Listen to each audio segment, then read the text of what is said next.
You're talking about a guy that actually beat the Alabama Crimson Tide in the national championship and said, you know what, let me go ahead and join y'all. So it's kind of a bit of an opposite of the Kevin Durant situation. But, man, I think he's going to ball out.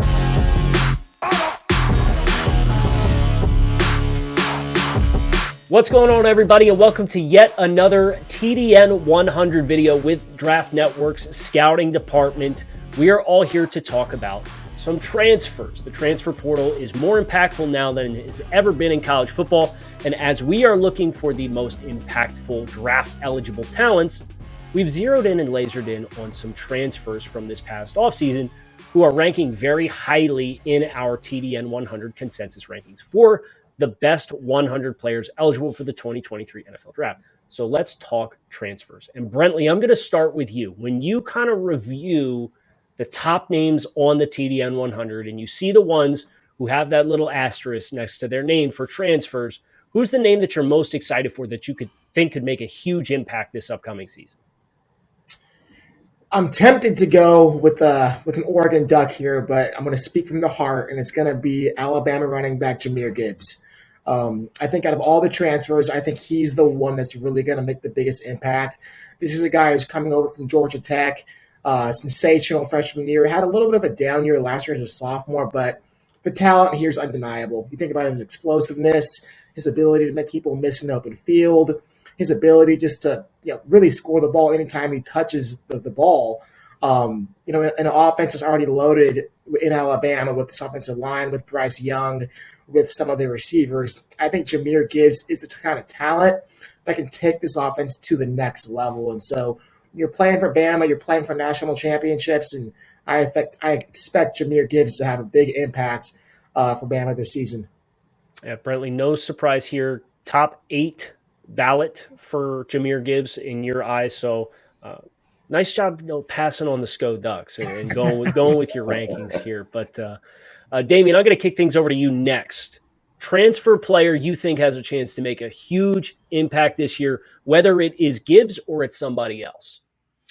Well, I love my running backs, but I got to go to the pass catchers. I'm going Jordan Addison over at USC, Kyle, the reigning Biletnikoff winner. He's going to join up with Mario Williams and Lincoln Riley in SoCal. And you put a talented receiver who is uber productive, and now he has a more dynamic quarterback in Caleb Williams throwing the football, and in a genius at the college football level, at least in terms of Lincoln Riley calling plays and designing route concepts and making things easier for his weapons to succeed in their routes and so forth and so on.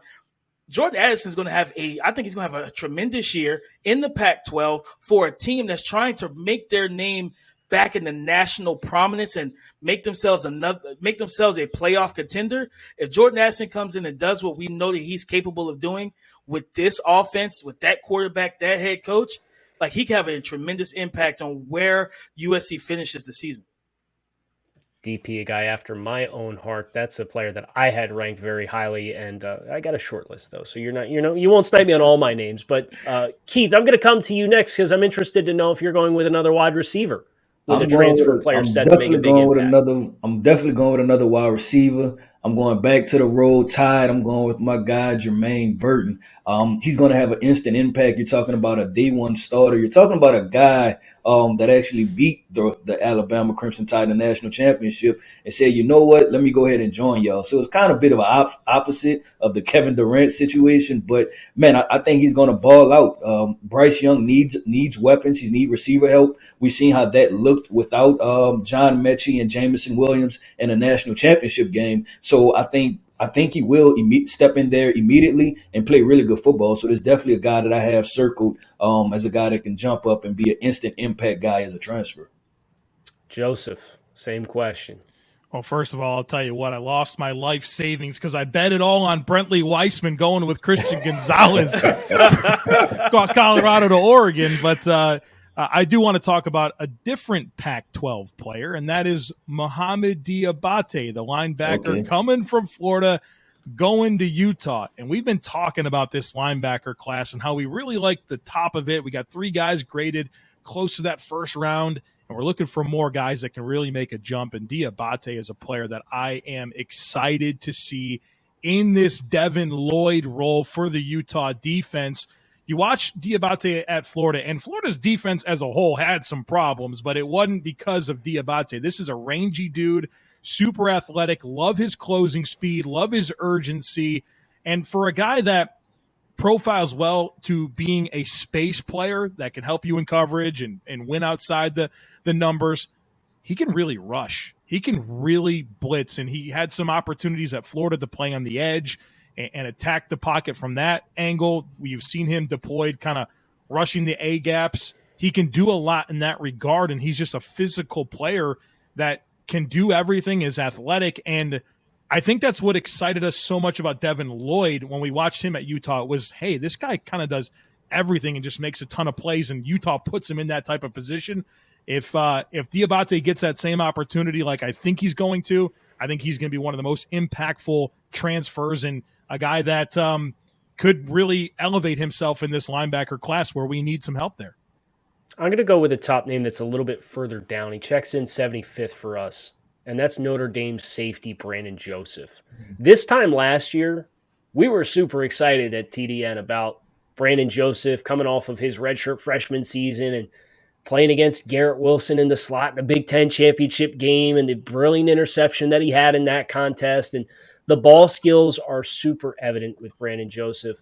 But the transfer to Notre Dame, I think, has a good opportunity to kind of re-inject some enthusiasm into Brandon Joseph as a player. Now, the things that he struggled with on tape last year, specifically the angles, the range, the tackling, those things still need to be addressed. But Brandon Joseph, as a guy who makes consistent impact plays in the passing game and very clearly has a high football IQ for defending the pass, he's going to be positioned very well to play a lot of primetime football. And if he elevates his play appropriately, I think he can be a really big catalyst for success for the Notre Dame defense. And that in turn could really bring his draft stock back on the way up, where this time last year we were talking about Brandon Joseph as potentially a top 20 player before he regressed in the ways in which he did. So that's a player that I will be watching very closely to potentially have a huge impact.